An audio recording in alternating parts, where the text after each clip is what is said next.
In front of me is Honor 600 Pro, and today I would like to show you how you can set up screen lock.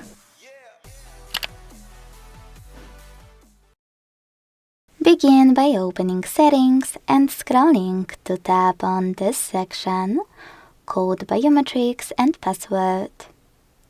Now tap on Lock Screen Password and choose Select Lock Unlock method over here to tap on the best one for you.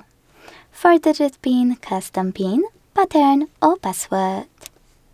Now create it. And if you made a mistake, don't worry, just tap on this button at the bottom left corner and redo it correctly. Then repeat it to confirm it and hit Done at the bottom right corner. If you wish to set your fingerprint right away, hit Add in the pop-up and follow all of the instructions from your screen.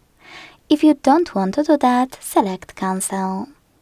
You can always do it later, over here. Either way, let's check out if it worked. When I switch off my screen, turn it back on and swipe up, icons that pattern is required.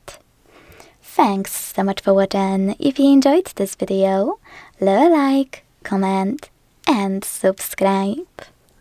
Bye!